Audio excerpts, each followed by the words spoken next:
पहा आपण पाहत आहोत वर्ड प्रॉब्लेम वर्ड प्रॉब्लेम्स मध्ये आता कधी कधी मिक्स उदाहरणं येऊ शकतात. म्हणजे कोणती? तर ऍडिशन्स येऊ शकतात, सबट्रॅक्शन्स येऊ शकतात, मल्टिप्लिकेशन येऊ शकतं आणि डिव्हिजनचं सुद्धा येऊ शकतं. आपण ओळखायचं कसं? आता हे डिव्हिजनचं आहे का मल्टिप्लिकेशनचं आहे हे ओळखायचं कसं? तर ते आता आपण गणित वाचल्यानंतर बघा, लक्ष द्या. म्हणजे काय होईल, आता या शब्दांचा अर्थ माहित करून घेऊ आपण. इफ इफ म्हणजे जर, इफ म्हणजे काय? जर. त्या शब्दाचा अर्थ वर्क पेपर मध्ये किंवा पुस्तकामध्ये लिहून टाकला तरी चालतो डायरेक्ट. म्हणजे जर 126 पेपरमिंट स्वीट्स. आता पेपरमिंट स्वीट्स म्हणजे काय? पेपरमिंटच्या गोळ्या. पेपरमिंट म्हणजे पुदिना, पुदिन्याच्या गोळ्या असतात का त्या गोळ्या खाल्ल्यावर आपल्याला पांढऱ्या गोळ्या असतात, गोल गोळ्या असतात बघा, खाल्लं की हा केले की थंड वाटतं, है की नाही? तसल्या गोळ्या, तसल्या पेपरमिंटच्या गोळ्या म्हणजे पुदिन्याच्या गोळ्या. इथं गोळ्या म्हणू आपण किंवा चॉकलेट स्वीट्स. तुम्हाला लक्षात येईल पेपरमिंट म्हणजे पुदिन्याच्या गोळ्या आर डिवायडेड. इथंच शब्द आला divided. Divided division, divided division. आता डिवायडेडचा अर्थ काय? वाटणे. वाटणे, वाटणे म्हणजे खलबत्त्यात घालून वाटणे नाही, तर वाटप करणे. वाटप केलं. आता काय अर्थ आला? जर 126 गोळ्या वाटप केल्या इक्वली. इक्वली म्हणजे काय? समान. समान, समान वाटप केल्या.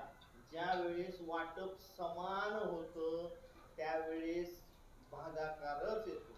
दोन शब्द लक्षात ठेवायचे.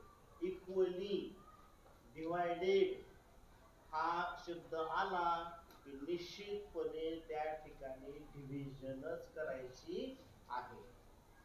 लक्षात येतंय? हा. आता काय केलं? समान वाटल्या. बिटवीन, बिटवीन म्हणजे दोघांच्या मध्ये किंवा 9 जणांच्या, बिटवीन 9 चिल्ड्रन, 9 मुलांच्या मध्ये 126 पेपरमिंटचे स्वीट्स वाटप केले, असा त्याचा अर्थ आला. इथं झाली शब्दांची, इथं झाली माहिती. कशाची माहिती झाली? इथं गणिताची, गणिताची माहिती. आता प्रश्न विचारला. आता प्रश्न काय विचारला? How many sweets. तुम्हाला म्हणलंय गणिताचे दोन भाग असतात. एक भाग काय असतो? माहिती असते आणि त्याच्यावर प्रश्न विचारलेला असतो, म्हणजे तिथंच उत्तर असतं. फक्त काय करायचं हे कळाले की आपल्याला उत्तर समजतं. मग 9 मुलांमध्ये 126 गोळ्या वाटप केल्या. आता प्रश्न आहे हाऊ मेनी. हाऊ मेनी म्हणजे किती? हाऊ मेनी म्हणजे किती स्वीट्स विल ईच. ईच म्हणजे एका किंवा प्रत्येकाला. गेट म्हणजे मिळणे. आता अर्थ काय झाला?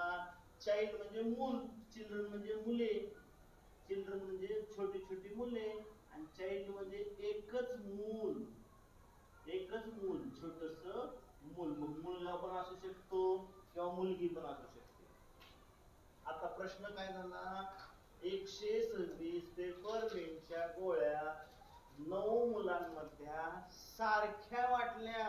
लक्षात घ्या, ह्याला कमी त्याला जास्त, त्याला कमी ह्याला जास्त, असं केलेलं नाही. तर आता प्रत्येकाला किती मिळालेले आहेत? एकाला काढायचं असेल तर भागाकार. हे कधी पण लक्षात ठेवा की जर तुम्हाला एका वस्तूची किंमत काढायची असेल तर भागाकार करायचा. एकाला किती मिळाले असेल असं विचारलं तर भागाकार करायचा आहे. मग सोपं आहे. आता तुम्हाला काय करायचं हे कळालं तर लगेच कळतं. 126 डिवाइडेड बाय 9. काय झालं, पहिल्या दोन संख्येला भागून एका संख्येला तर पहिल्या संख्येला तर भाग जात नाही, लहान आहे.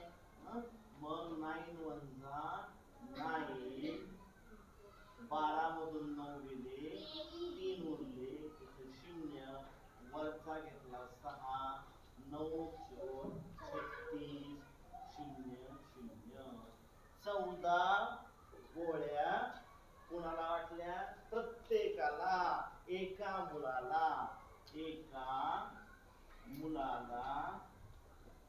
एका मुलाला किती?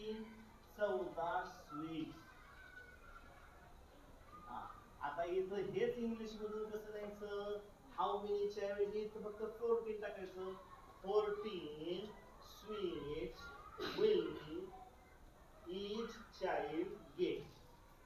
हेच लिहायचं उत्तर. 14 sweets.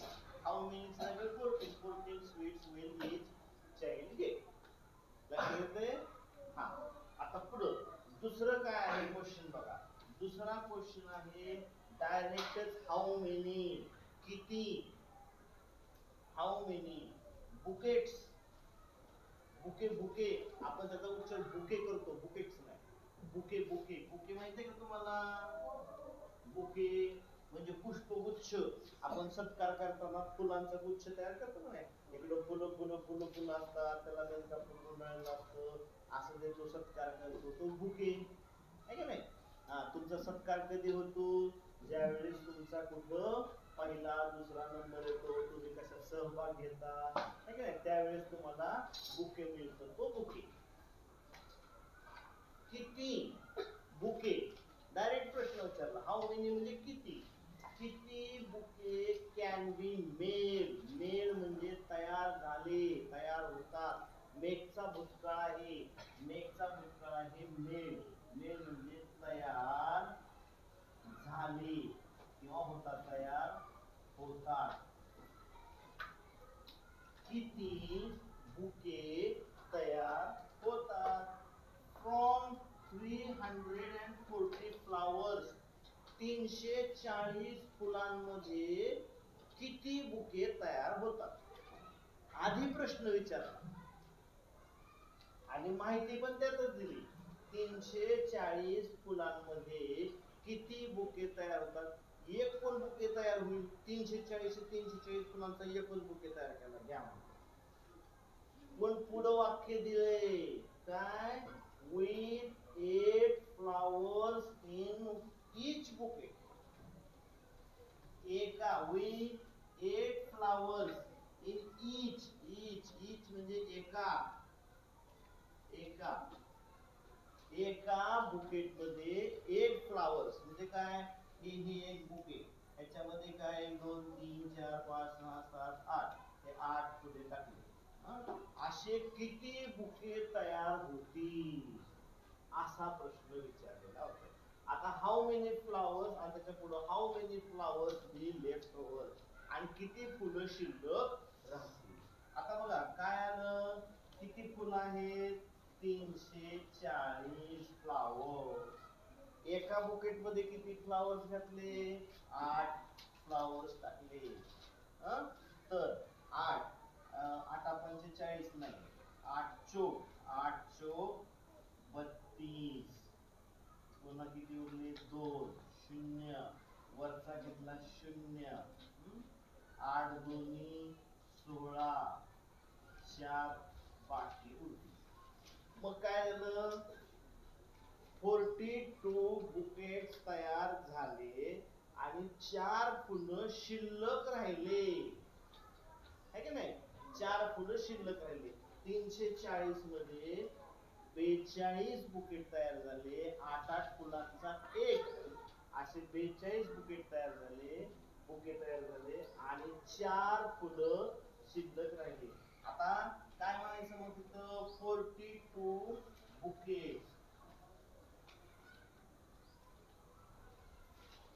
आणि 4 फ्लावर्स रिमेन. रिमेन म्हणजे शिल्लक राहिले किंवा लेफ्ट ओव्हर म्हणजे सुद्धा शिल्लक राहिले. लक्षात येते का?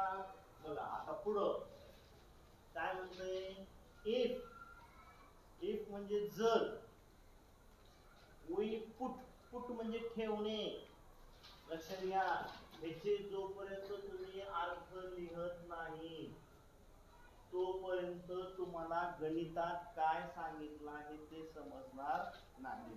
म्हणून तुम्ही शब्द पाठ करा, तुम्हाला लक्षात येऊन जाईल. आणि सहज एकदा शब्द पाठ केला की तो कायमस्वरूपी आहे, कधी पण येतो, कधी पण आला तर त्याचा अर्थ कळतो आपल्याला. जर ठेवले, वी म्हणजे आपण, आम्ही, आपण जर ठेवले 6 बिस्किट इन 1 पॅकेट, एका पॅकेट मध्ये 6 बिस्किट. तुम्हाला बिस्किट दिले सुट्टे आणि तुम्हाला काय म्हणलं, पाकिट तयार करा. एका बिस्किटच्या पाकिटात 6 बिस्किट टाकले, एक पॅकेट केलं, ठेवून टाकलं. 6 बिस्किट टाकले, एक पॅकेट केलं, ठेवून टाकला. 6 बिस्किट टाकले, पॅकेट केलं, ठेवून टाकला. असे पॅकेट तयार करायचे आहेत. इफ वी पुट 6 बिस्किट्स, आपण 6 बिस्किट एका पॅकेट मध्ये टाकले. आता इथे झाली ही माहिती झाली. आता प्रश्न विचारला, how many can be made from 600 biscuit. आता अशा आपल्याकडे 600 बिस्किट आहेत, मग किती पॅकेट तयार करतील?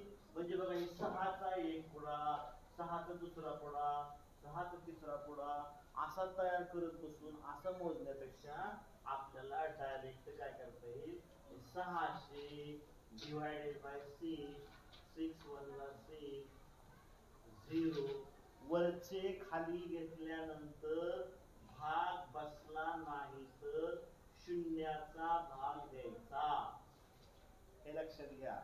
आता वरचे पुन्हा खाली घेतले, आता वरचे घेतले 0, लहान संख्या आहे, भागच जात नाही म्हणून पुन्हा भाग बसला शून्याचा. लक्षात घ्या, वरचे खाली घेतल्यानंतर इथले, लक्षात येते? तर काय होईल, 100 पुढे तयार होतील. ऐक नाही, किती पुढे तयार होतील? 100. आणि बिस्किट किती आहेत? 600. आपण कसं केलं, 600 एका ह्याच्यामध्ये 6 बिस्किट टाकले, 6 6 6 6 टाकत गेले तर असे 100 पॅकेट तयार होणार आहे. आता पुढं तसंच आहे, इफ म्हणजे जर. बघा किती शब्द आलाय, इफ म्हणजे जर, इफ म्हणजे जर, इफ म्हणजे जर, आहे की नाही? म्हणून मॅथ समजायचं असेल तुम्हाला तर तुम्हाला शब्द थोडेसे पाठ करणं गरजेचं आहे. नाहीतर मराठीत तर असतंच की, मराठीमधून असतंच. इफ 148 मार्बल्स, मार्बल्स म्हणजे काय? गोट्या. करेक्ट, मार्बल्स म्हणजे गोट्या. डिस्ट्रीब्युटेड, डिस्ट्रीब्युटेड म्हणजे डिवाइडेड. डिस्ट्रीब्यूट म्हणजे वाटप करणे, डिवाइडेड म्हणजे भाग करणे. डिस्ट्रीब्युटेड वाटल्या, तुम्हाला गोट्या वाटल्या, वाटप करणे, वाटप करणे, वाटप केल्या. गिविंग, गिव म्हणजे देणे, गिविंग. 4 बघा, 140 गोट्या वाटप केल्या, 148 गोट्या वाटप केल्या, दिल्या. 4 to each child, each child म्हणजे एक, प्रत्येक मुलाला 4च गोट्या दिल्या. ईच म्हणजे 4च गोट्या प्रत्येक मुलाला दिल्या. म्हणजे एक मुलगा ह्याला 4 गोट्या, हा एक मुलगा त्याला 4 गोट्या, अशा वाटप वाटप वाटप वाटप वाटप वाटप वाटप करून टाकलेल्या आहेत. मग आता प्रश्न काय विचारलाय, how many children were given marbles. आता किती मुलांना, हाऊ मेनी चिल्ड्रन, किती मुलं किंवा मुली, किती मुलांना गोट्या त्या पुरतील. माझ्याजवळ किती आहेत? 148 गोट्या आहेत. तुम्हाला सगळ्यांना 4 4 4 4 4 4 4 4 द्यायचे, वाटप केल्या. आणि मग किती जणांना पुरतील? आता समजा आपल्या वर्गात किती संख्या आहे? 80. 80 मध्ये आता सगळ्या मुलांना पुरतील का? आपण बघूया. आता समजा इकडून मुलांपासून सुरुवात केली वाटप करायला. प्रत्येकाला तर 4 द्यायचे. गोट्या आहेत 148. 4 4 चोक 16 नाही 4 त्रिकोण 12. 4 2 गेले 2 गेले 0 वरचे घेतले 8 4 28 0 0 27च मुलांना गोट्या पुरतील. 37 हा या ज्या गोट्या आहेत त्या किती मुलांना पुरतील? 37 मुलांना या गोट्या प्रत्येकाला 4 प्रमाणे वाटप केल्या तर मिळतील. आपलं उत्तर आलेलं आहे 37. लक्षात येते सगळ्यांच्या? काय अडचण असली तर विचारायचं. शब्द नीट माहित करून घ्यायचे. गुणाकार कधी करायचा आणि भागाकार कधी करायचा हे समजून घेत चला. Okay, thank you.